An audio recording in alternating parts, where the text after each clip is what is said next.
जय हिंद। मैं हूं अबीर खालिद अली और आप देख रहे हैं द खान शो। आज भी बात करने के लिए हमारे साथ मौजूद हैं मुंबई प्रदेश अध्यक्ष अल्पसंख्यक मोर्चे के बीजेपी अध्यक्ष वसीम खान। जी हाँ, युवा है, अपनी बातों के लिए जाने जाते हैं और कोविड काल के दौरान जो इनके कार्य रहे हैं, जिसकी सराहना देश के हर नेता ने की, यहाँ तक कि प्रधानमंत्री श्री नरेंद्र मोदी जी ने भी इनको काफी सराहा था। सर, बहुत बहुत स्वागत है आपका। थैंक यू सर, अभी लॉकडाउन करीब करीब सारे देश से हटा दिया गया है। आज का महाराष्ट्र सरकार का फैसला है कि कल से नाइट कर्फ्यू जारी कर दिया जाएगा आने वाली 5 तारीख तक, यानी कि 5 जनवरी तक। कितना समर्थन करते हैं इसका? देखिए, जिस तरह से प्रधानमंत्री जी ने एक मिशन के तहत हिंदुस्तानियों को अपील की थी फर्स्ट लॉकडाउन में, और उनकी बातों को ध्यान में रखते हुए हिंदुस्तान का कोना कोना, हिंदुस्तान का हर नागरिक ने उनका पालन किया, क्योंकि उनकी बातों में तथ्य था। ठीक है, वो ज़रूरत थी। जहाँ तक आपने बोला महाराष्ट्र सरकार ने जो अभी वापस कर्फ्यू शुरुआत की है, मुझे लगता है ये बिना सिर पैर के, बिना समझ बूझ के, बिना चर्चा किए, जो इनको कुछ निजी स्वार्थ उसमें लगता है, वो शुरुआत कर देते हैं। आप ही बताइए, पूरा दिन आज पिछले 3-4 महीनों से आज मुंबई में आप देखिए इतना क्राउड है सब जगहों पे। शादियों में जहाँ 100 की परमिशन है, इनके पास कोई कंट्रोल नहीं है, वहाँ पे 1-1 हज़ार 2-2 हज़ार लोग हो रहे हैं। आप बाज़ारों में देखिए कितना भीड़ भड़का हो रही है, इतना क्राउड, लेकिन कहीं इनके पास कोई सिस्टम नज़र नहीं आ रहा है। इनके पास कोई सिस्टम नहीं है। अब एक फॉर्मेलिटीज़ के लिए उन्होंने बोल दिया कि भाई रात को 11 बजे से सुबह 6 बजे तक कर्फ्यू रहेगा। आप ये बताइए, दिन में इतने लोग संपर्क में आते हैं, उसके लिए कोई इनके पास रोड मैप नहीं है, कोई इनके पास प्लानिंग नहीं है। तो आप बोल दिया कि रात में 11 बजे से लेकर सुबह 6 बजे तक। मुझे नहीं लगता है कि अगर जो ये बहुत डीपली जाके इस पर गहन करते तो इससे बेहतर कुछ और रास्ता निकाला जा सकता है। लेकिन जो आरोप उन पर लगा रहे हैं आप, ये आरोप उनसे ज्यादा आपकी पार्टी पर सटीक बैठते हैं। आपकी रैलियां देखी हैं आपने? अभी अमित शाह जी ने बंगाल में रैली की है, लाखों लोग थे वहां पर। जी, तो वहां पर कोरोना नहीं है। कोरोना अगर है तो सिर्फ और सिर्फ महाराष्ट्र और मुंबई में है। देखिए, जिस तरह से मुंबई हो या दिल्ली, ये जो कोरोना बहुत तेज़ी से यहाँ पे फैला, क्योंकि पूरे देश और बल्कि पूरी दुनिया से लोग यहाँ आते हैं। रही बात आपने जो बोला है कि बंगाल में नहीं है या हमारी रैलियों में नहीं है, लोगों पार्टी के प्रति लोगों के अंदर इतना प्यार भरा है कि मरने से भी नहीं डरते लोग हैं। मरने से भी नहीं डरते। ये हमारी पार्टी की देश प्रति समर्पित जो सरकारें चल रही है, जो हमारी पार्टी है, ये उसका एक नतीजा है कि लोग, हम देखो, हम हमेशा कोशिश करते हैं कि माननीय हमारे राष्ट्रीय अध्यक्ष, इतना बड़ा नेतृत्व उनका, इतना बड़ा संगठन है, उन्होंने हमेशा कोशिश की है कि लिमिटेड लोग आएँ, और अपील भी करते हैं अपने उससे पहले, कोई भी रैली से पहले, कहीं चुनावी सभा जो इससे पहले हुई है, जहाँ पे भी, वो हमारे नेताओं ने एक लोगों के अंदर एक क्या अवेयरनेस भी लाने की कोशिश की, भाई कम से कम लोग आए। लेकिन कार्यकर्ता इतना समर्पित है कि नियमों को ताक पे रख देता है, फिर भी अपनी जान जोखिम पे डालकर वो जाना जरूर है। रैली में जरूर जाना है, चाहे कुछ हो जाए। नहीं, उसका भी देखिए, पूरे कानून की प्रक्रिया का पालन करके, ज़्यादा से ज़्यादा सोशल डिस्टेंसिंग मेंटेन करके, या जो अपना मास्क वगैरह लगा के, ये हमारी तरफ से इसका पूरी तरीके से ध्यान दिया जाता है। और हम यही अपने डाउन टू लाइन जो हमारे दर्शक हैं या जो हमारे लोग हैं, उनको भी ये चीज़ें हम बताते हैं कि पूरी जागरूकता के साथ आप इसका पालन करिए। लेकिन लोगों की एक मोहब्बत है, अपार जो लगन है, जो राष्ट्रीय अध्यक्ष जी के, हमारे पूर्व राष्ट्रीय अध्यक्ष और गृह मंत्री के प्रति जो लोगों का प्यार है, वो उस इमोशन को कंट्रोल उनसे नहीं होता। और लोग देखा आपने बंगाल में, लोग अपना किस तरह से घरों से बाहर निकले, और एक बदलाव की जो पूरी प्रक्रिया आपको देखने मिल रही होगी कि बंगाल में किस तरह से समर्थन भारतीय जनता पार्टी को मिल रहा है। क्योंकि भारतीय जनता पार्टी, ये देश के लोगों को ज्ञात हो गया है कि देश के प्रति अगर जो कोई, राष्ट्र के प्रति अगर जो कोई समर्पित पार्टी है, जो सत्ता केवल सुख भोगने के लिए नहीं है, सत्ता के जरिए एक देश को आगे बढ़ाने का जो काम करती है, वो केवल भारतीय जनता पार्टी है। और ये बात तय हो चुकी है कि पूरे कश्मीर से लेकर कन्याकुमारी तक और पूरे हिंदुस्तान में भारतीय जनता पार्टी का परचम बुलंद है और चाहने वालों की बेतहाशा भीड़ मौजूद है। आप मुंबई अध्यक्ष हैं, पिछले 1 साल से ज्यादा समय बीत चुका है, आपकी सरकार नहीं है। आपके जो 7 लोग थे वो आपकी पार्टी को छोड़कर उन लोगों के साथ में चले गए जो कभी आपके दुश्मन हुआ करते थे। क्या चेंजेस देखने को मिले हैं? कुछ विकास लगता है कि ये सरकार और आगे जा पाएगी, या कुछ समाज के लिए या लोगों के लिए कुछ अच्छे कार्य कर रही है, देखो, जब या सिर्फ बुराई करना है आपका? देखिए, बुराई नहीं, आपने शुरुआत से देखा है बीर साहब की किस तरह से ये तिगड़ी जो तीन तिगाड़ा काम बिगाड़ा, जो हम बचपन से एक सुनते आए हैं, एक मुहावरा, ये तिगड़ी सरकार ना तो कोई फैसला लेने में सक्षम है, ना इनकी कोई दिशा और दशा दोनों भटकी हुई है, ना इनके आपसी तालमेल है। बस इनको सत्ता के लोभी हैं और आपको मालूम है कितने समझौते के बाद ये एकत्रित हुए हैं ताकि इस महाराष्ट्र को लूट सकें, महाराष्ट्र को नुकसान पहुंचा सके। क्योंकि पिछले 5 सालों में आपने देखा जिस तरह से देवेंद्र फडणवीस जी ने महाराष्ट्र को अच्छे महाराष्ट्र के को तरक्की की तरफ से जिस तरह से तरफ जोड़ा था, वो कहीं ना कहीं महाराष्ट्र की जनता ने 1 साल में उसका खामियाजा महाराष्ट्र की जनता झेल रही है।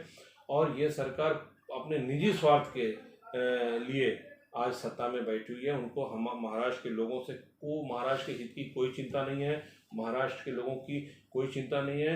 आपने देखा ये तीनों पार्टियां मिलकर जिस तरह से सरकार चला रही हैं, पूरे महाराष्ट्र के हमारे जो नॉर्थ इंडियन भाई हैं, जो हमारे उत्तर भारतीय लोग हैं, किस तरह से उन्होंने किस तरह से वो रोड पर भटके, किस तरह से वो पैदल चल के गाँव गए, उनको खाने को नहीं, यहाँ रहने को नहीं, लेकिन फिर भी आप ये देखिए जहाँ तक एक आम लोगों ने जिस तरह से सहकार ये किया है, उसकी वजह से कुछ राहत ज़रूर लोगों तक पहुंची है। नहीं तो ये सरकार ने तो पूरी तरीके से बेड़ा गर्क कर दिया था। महाराष्ट्र की जनता जो पिछले 6-8 महीने जो पीड़ा झेली है, मुझे लगता है वो कभी भूल नहीं पाएगी। और ठीक है, वो धोखे से आपने सरकार बना ली, लेकिन यहाँ की जनता जनार्दन है वो आज भी बीजेपी के साथ है, हमारी पार्टी के साथ है, और इसका सबक उनको ज़रूर सिखाएगी।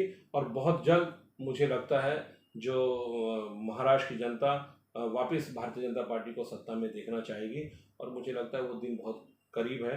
क्योंकि मतलब गिराने वाले हैं महाराष्ट्र की सरकार को, तय हो चुका है सब कुछ? बिल्कुल नहीं। अगर जो हम गिराने के लिए सरकार नहीं, हम हमारी महाराष्ट्र की जनता को आगे बढ़ाने के लिए सरकार चलाते हैं। हमारे महाराष्ट्र के हितों के हिसाब से हम लोग, पूरे महाराष्ट्र के लोग त्रस्त हैं, तो हम गिराएंगे नहीं।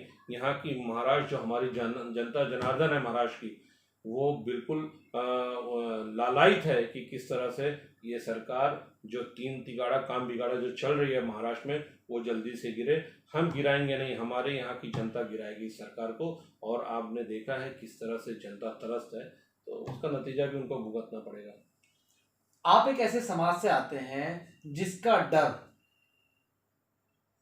सिर्फ ये रहा है कि मोदी और आरएसएस मुस्लिम विरोधी हैं। क्या आपको ये डर महसूस हुआ कभी? देखिए, जो सरकार पूरे देश में जिसके पास 300 से भी ज़्यादा एमपी हैं, जो पूर्ण बहुमत से आज लोकसभा में भी है, राज्यसभा में भी है, और इतनी ताकतवर पार्टी बनकर उभरी और सरकार चला रही है, पिछले मुझे लगता है गालिबन 7 साल हो गए हैं, हमारे समाज को कोई नुकसान नहीं पहुंचा है। ये जो हमारे और इस पार्टी मुस्लिम समाज और भारतीय जनता पार्टी के बीच में जो खाई जिन लोगों ने पैदा की है, वही ये चीज़ों का भ्रम भी फैला रहे हैं। आज समाज देखिए बहुत तेज़ी से भारतीय जनता पार्टी की नीति और नीयत से प्रभावित होकर पार्टी से जुड़ रहा है। आज हमारा जो पढ़ा लिखा तबका है वो बहुत तेज़ी से प्रभावित है प्रधानमंत्री जी की कार्यशैली से। भारतीय जनता पार्टी के जो सबका साथ सबका विकास सबका विश्वास की जो पथ पर चल रही है पार्टी, उससे पूरी तरीके से प्रभावित। अभी मैं परसों एक नौजवान से मिला जो अमेरिका रहते थे जी, और मैंने उनको अपने एक प्रोग्राम में बुलाया। अभी साहब उनको बहुत रिक्वेस्ट की, क्योंकि आज जो नई जनरेशन हमारे जो पढ़े लिखे लोग हैं, मुझे लगता है ये बहुत कारगर साबित होंगे पार्टी और समाज के बीच में एक पुल बनने के लिए। तो उन्होंने मुझे एक चीज़ बोली, वो पार्टी ऑफिस में तो आ गए, बोले वसीम भाई, 2016 या 17 में जब प्रधानमंत्री जी अमेरिका गए थे, उससे पहले अगर जो आप मुझे बुलाते तो किसी कीमत में शायद मैं आपकी बात भी नहीं सुनता और आपके ऑफिस में भी नहीं आता। लेकिन मैंने वो दौर देखा है, मेरी पूरी फैमिली अमेरिका में थी।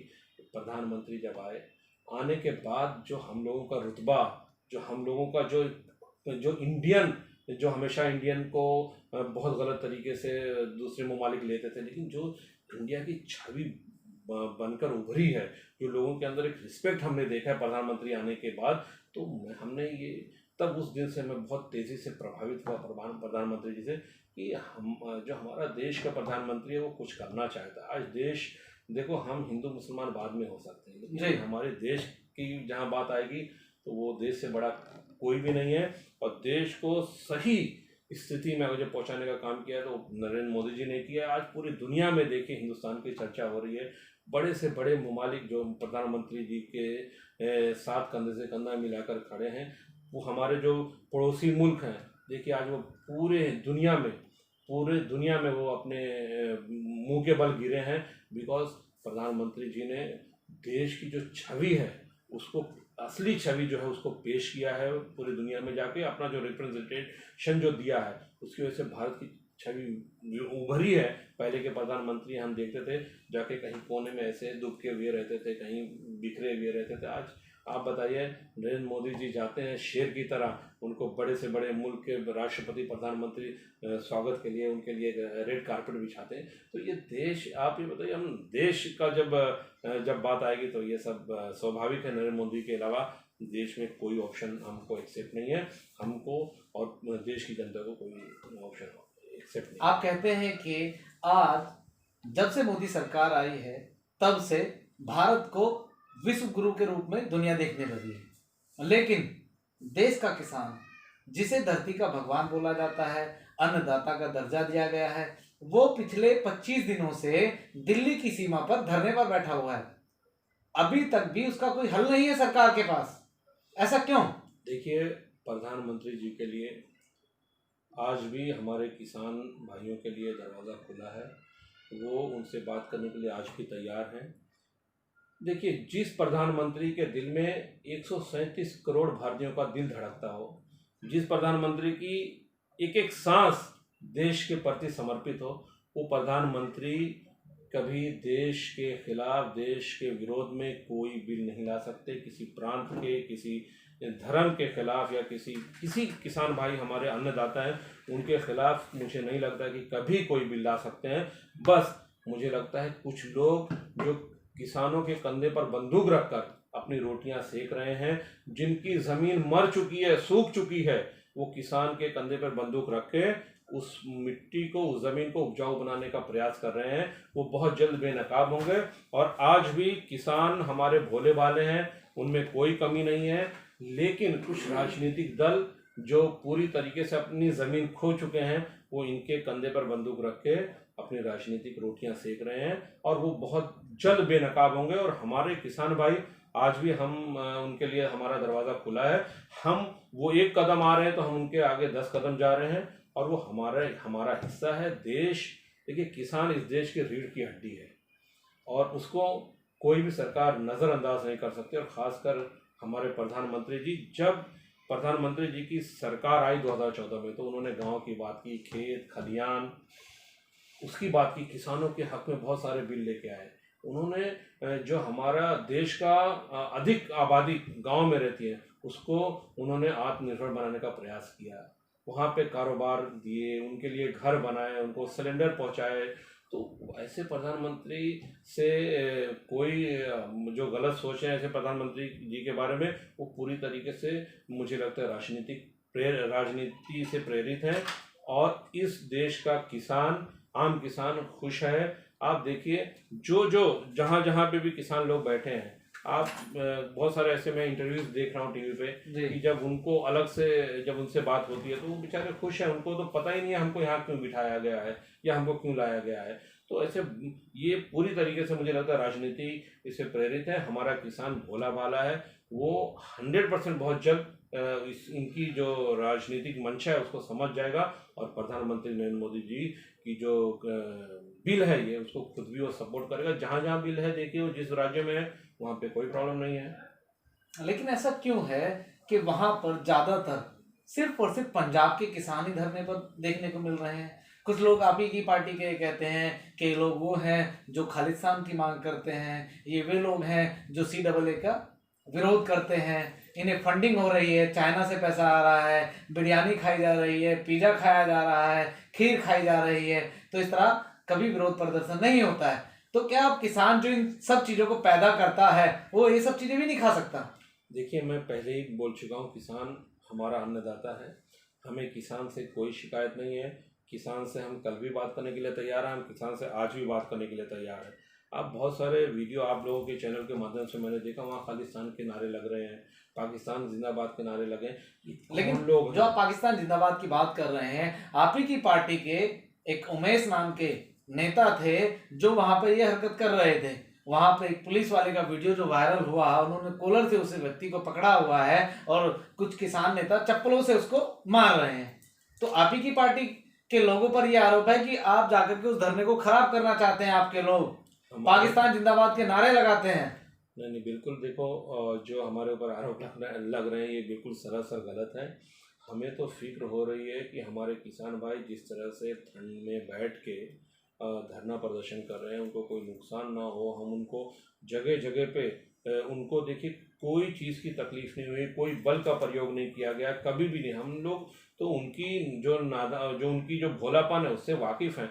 अब देखिए, असामाजिक तत्व कौन है वहाँ पे, कौन से लोग आए, ये बहुत जांच का विषय है कि भाई उस प्रदर्शन करना ये आपका नैतिक हक है, इसमें कोई दो राय नहीं। चलो आप कर सकते हो कानून के दायरे में रह के, एक जो उसका तरीका है।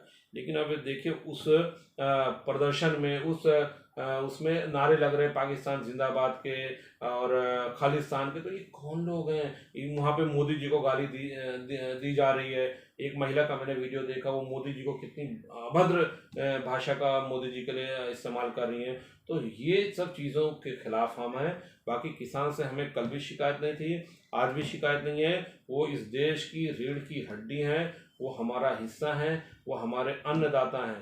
तो उनके लिए आज भी हमारे लिए उतनी ही जगह है। वो आज भी बात करने के लिए तैयार हैं, तो हम आज भी रेडी हैं। हमारे शीर्ष नेतृत्व भी बोल चुका है कि हमारे किसान भाई जब चाहें उनके लिए दरवाज़ा खुला है। दरवाजा खुला हुआ है, बात करने के लिए आप तैयार हैं, मगर कानून वापस लेने के लिए बिल्कुल तैयार नहीं है। उधर सरकार एक कदम पीछे नहीं लेना चाहती है, इधर किसान जो धरने पर बैठे हुए हैं वो भी पूरी कमर कस के आए हैं। तो इसका हल कैसे निकलेगा? अगर ये आंदोलन और ज्यादा बढ़ जाता है तो इसमें नुकसान किसका हो रहा है? देखिए, जनता का ही हुआ ना। बहरहाल सत्ता आपके हाथ में है। बिल्कुल देखिए, प्रदर्शन नहीं होना चाहिए, और तब नहीं होना चाहिए जब सारी चीज़ें सही हों। मैं आपको अभी भी बोल रहा हूँ कि अगर जो कुछ तरमीम आपको लगता है कि उसमें कुछ गुंजाइश है माइनस प्लस करने की, तो वो भी करने के लिए हमारे शीर्ष नेतृत्व तो कह रहे हैं कि आप आइए, बात करिए, डिबेट करिए। हाँ, हम लोग देखिए बात का रास्ता अपना रहे, टकराव का नहीं। टॉक का रास्ता अपना रहे, टकराव का नहीं। तो क्या है, आप जो जिस चीज़ पे अड़े हैं, आपने बोला MSP, भाई वो तो ख़त्म ही नहीं हुई है ना। किसने बोला कि आपको वो ख़त्म कर दिया गया? लेकिन आप बिल, मैं क्या बोलता हूँ, आप गहनता से खुद स्वयं जांच कीजिए कि ये बिल आपके हित में है कि आपके हित में नहीं है। जो दूसरे लोग उसको बता रहे हैं, आप उसके बहकावे में मत आइए और उनके कहने पे मत जाइए। प्रधानमंत्री, आज देश के प्रधानमंत्री स्वयं कई बार कह चुके हैं कि किसी को कोई घबराने की ज़रूरत नहीं है, कोई किसान का नुकसान नहीं होगा। तो आप प्रधानमंत्री जी की भी बात अगर जो नहीं मानेंगे तो फिर किसकी बात मानेंगे? वो जो अपने निजी स्वार्थ के लिए आपको इस्तेमाल कर रहे हैं। आप इसके गहराई में जाइए। बिल अगर जो गलत है तो आप बताइए, उसका एक तरीका होता है, बात होती है, डिबेट होना चाहिए। अगर जो उसमें कुछ माइनस प्लस करने की जरूरत, यही तो किसान कह रहा है कि अगर ये कानून बनाना था तो किसानों से पूछा तक नहीं गया, बस कानून बना दिया, एक तानाशाही चल रही है। किसान तो यही कह रहा है ना, देखिए, सारा विपक्ष ये कह रहा है। आप UPA गवर्नमेंट में थोड़ा पीछे जाइए अभी साहब, तो उसमें देखेंगे आप कि यही बिल का जो उनके बड़े बड़े नेता लोग हैं वो समर्थन कर चुके हैं। अब जब हम, असल में क्या होता है ना, इनको ना सारी चीज़ें जो मोदी जी करे ना उनको पसंद नहीं है, ठीक है, उनको हजम नहीं हो रही है कि क्योंकि मोदी जी ने जिस तरह से आकर देश के हित में सारे फैसले लिए, मोदी जी की गवर्नमेंट ने, तो उनके पेट में दर्द हो रहा है। उनको क्या लग रहा है, जो हमने किया, मतलब वो अपने टाइम पे बोल रहे थे करना चाहिए, वो तो कर नहीं पाया, हमने कर दिया तो आप गलत है। मतलब डबल स्टैंडर्ड। मतलब राजनीति, देखिए राजनीति, मुझे लगता है राजनीति का स्तर बहुत तेजी से गिराने का, विपक्ष जो है गिराने का काम कर रहा है। राजनीति तरीके से होनी चाहिए। आप किसी की जान पर खेल कर किसी के उस पर राजनीति मत करिए। आप किसानों को बहका रहे हो। हाँ, बेचारे वो आज इतनी ठंडी में जाके खुले छत के नीचे धरना प्रदर्शन कर रहे हैं। आप राजनीति का स्तर कहाँ लेके जा रहे हो, आप बताइए ना।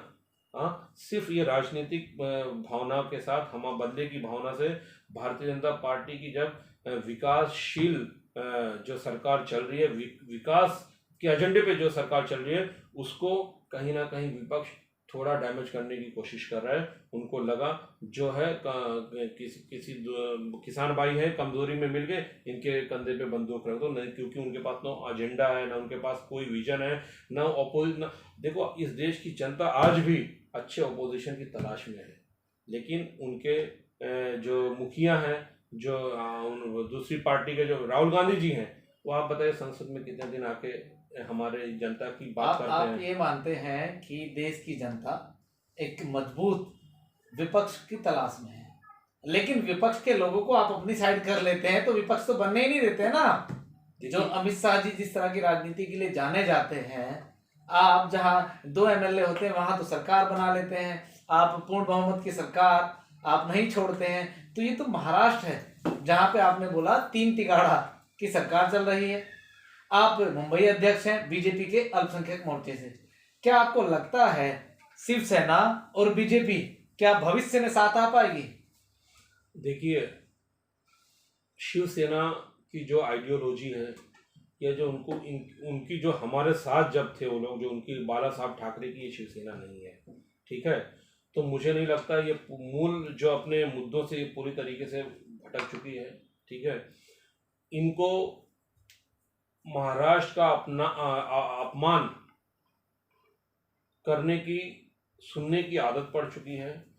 तो मुझे नहीं लगता है शिवसेना के साथ कोई गुंजाइश हो सकती है, क्योंकि आज भी हम वेलकम करते हैं। अगर जो रात भूला घर पे वापस आ जाए तो हम उसके एक्सेप्ट कर सकते हैं। लेकिन जब आप अपने राजनीतिक मफाद के कारण, अपने निजी स्वार्थ के कारण राजनीति में इतने बड़े बदलाव की तरफ चले जाते हो कि जहां आप हमारे जनता की भी परवाह नहीं करते हो, तो मुझे नहीं लगता ऐसी पार्टी के साथ भारतीय जनता पार्टी वापस जुड़ेगी। भारतीय जनता पार्टी का एक मूल मंत्र ये रहा है कि हमने अपने सिद्धांतों से कभी समझौता नहीं किया। जो पार्टी सिर्फ एक एजेंडे पे चलती है, विकास विकास विकास, सबका साथ सबका विकास सबका विश्वास के एजेंडे पे चलती है, हम इस देश को अग्रिम पंक्ति में लाकर खड़ा देखना चाहते हैं। और ये मुमकिन है इस हमारे प्रधानमंत्री आदरणीय नरेंद्र मोदी जी के ही नेतृत्व में हो सकता है। आज बहुत दिन दूर नहीं है जब देश, हमारा भारत, हमारा देश जब सुपर पावर बनेगा। और ये मुझे लगता है ये केवल और केवल भारतीय जनता पार्टी की सरकार में और नरेंद्र मोदी जी के नेतृत्व में ही हो सकता है। नगर सेवक के जो चुनाव है बहुत ही नजदीक है। पिछले कई दशकों से आपकी पार्टी के समर्थन से हमेशा बीएमसी पर शिवसेना का कब्जा रहा है। अब आप और वो आमने सामने हैं। क्या लगता है इस बार ये किला ढह जाएगा? देखिए, हमारे में एक मिसाल है कि बड़े बड़े बह गए और फला बोला कितना पानी। आज देखिए, जिस तेलंगाना में, हैदराबाद में, जब हम कल्पना नहीं कर सकते थे कि भारतीय जनता पार्टी का वहाँ कोई साउथ पूरे कैडर में, उधर भारतीय जनता पार्टी शून्य पे थी जी। आज भारतीय जनता पार्टी की आइडियोलॉजी से प्रभावित होकर, कार्य की शैली से प्रभावित होकर बंजर ज़मीनों पर भी कमल खिल रहे हैं। तो बीएमसी मुंबई, तो मुंबई का जो है हमेशा भारतीय जनता पार्टी के साथ रहे हैं, और बीएमसी में भी भारतीय जनता पार्टी पूर्ण बहुमत के साथ सत्ता में वापसी करेगी और बीएमसी में हमारा मेयर बनेगा। ये हम इस तथ्य पे कर रहे हैं कि हमने काम किया है। जनता ने इससे पहले धोखे में आकर उन्होंने जनता के साथ धोखा दिया है। जनता ने हमें सरकार बनाने के लिए सपोर्ट किया था। बीजेपी और शिवसेना के साथ जब एक साथ में लड़े थे तो जनता को ये नहीं मालूम था कि ये शिवसेना हमारे पीठ में छुरा घोंपेगी, इसलिए वो लोगों को सीट मिल गई थी। इस बार जनता को भली भांति पता है, और मैं बोलता हूँ ना, जितने दल हैं सब एक साथ आ जाएं। लेकिन लोग देखो, सारी पार्टियां आदेशों पे चलती है, उनके आकाओं के आदेशों पे चलती है, लेकिन केवल भारतीय जनता पार्टी एक ऐसी पार्टी है जो जनादेश पे चलती है, आदेश पे नहीं चलती है। और हमने डेमोक्रेसी को जिंदा रखा है। आज देखिए ना, मैं कितने धांधली चल रही है बीएमसी में। हाँ, पहले नहीं चलती थी। बिल्कुल, देखिए बीएमसी जब भी हम उनके साथ में थे तो हमने किसी को कोई गलत काम नहीं करने दिया, क्योंकि हमने हमेशा से, हमारा एक वसूल रहा है कि हम महाराष्ट्र हित में, मुंबई के हित में काम करेंगे। इसलिए हमने ना उन्हें कभी गलत करने दिया है और ना उसके पक्ष में रहे आगे। इसीलिए हमारी जो पूरी लड़ाई है कि महाराष्ट्र और मुंबई बहुत गलत दिशा की तरफ जा रहा है। आप देखिए ना, मुंबई की छवि, मुंबई का बड़ा दिल पूरे दुनिया में फेमस है। आज आप मुंबई में किसी का भी घर गिरा रहे हो, किसी का स्टेटमेंट तानाशाही कर रहे हो आप। हाँ, आप ये बताओ, किसी का ऑफिस जाके बिना नोटिस के गिरा दे रहे हो। आप एक महिला, एक लड़की जो आपने संघर्ष कर करके इस मकाम पे आके पहुंची है, आपने उसको बिना नोटिस दिए, बिना कारण बताए उसका आप वो कर दिए। तो देखिए, उन्होंने केवल मुंबई का अपना छवि खराब नहीं की है। माननीय कोर्ट ने भी, आपको मालूम ही है कि कितना फटकार लगाई है, लेकिन उन्होंने मुंबई की जो इमेज है, मुंबई की जो छवि है, वो खराब करने की कोशिश की है। और ये मुंबई का बर्दाश्त नहीं करेगा। 3 नहीं 36 दल एक साथ लड़े, लेकिन जो मोदी जी की छवि है, या जो हमारे महाराष्ट्र में देवेंद्र जी की छवि है, या मुंबई में जो हमारे मंगल प्रभात लोढ़ा जी की छवि है, या भारतीय जनता पार्टी की, उसको कोई धूमिल नहीं कर सकता। और जनता, मैं बोलता हूँ, इस बार बीएमसी में इतिहास रचेगी भारतीय जनता पार्टी। आप कहते हैं कि बिना नोटिस के किसी महिला का घर या ऑफिस नहीं तोड़ना चाहिए। इस तरह की कंस्ट्रक्शन तो मुंबई में आपको आम देखने को मिल जाएगी। क्या आपका बीएमसी पे जब कब्जा होगा, जब आप बीएमसी चलाएंगे, आपकी पार्टी, तो क्या उस जितनी भी लीगल कंस्ट्रक्शन है उसको तोड़ दिया जाएगा, मगर नोटिस देके? मैं आपको वही कह रहा हूँ अबीर साहब, आप ये बताइए, 50 साल से जो बनी हुई है प्रॉपर्टी, आपने बनने क्यों दिया उस टाइम? ठीक है, अगर जो बन गई है तो आप उसको फिर बदले की भावना से तोड़ा। देखिए, कार्रवाई आप कीजिए। जब वो बनी, आप कहते हैं 50 साल से ये इलीगल इमारतें बनी हुई हैं, तब भी तो आप और शिवसेना साथ में थे ना। आप कहते हैं कि हमने कोई उन्हें गलत काम नहीं करने दिया, इसका मतलब आपने आंखें बंद कर ली उस टाइम। अब आप साथ नहीं है तो आप इल्जाम लगा रहे हैं कि जो भी कर रहे हो बदले की भावना से कर रहे हैं। देखो, जहाँ बदले की भावना आती है ना, उसके खिलाफ है हमें।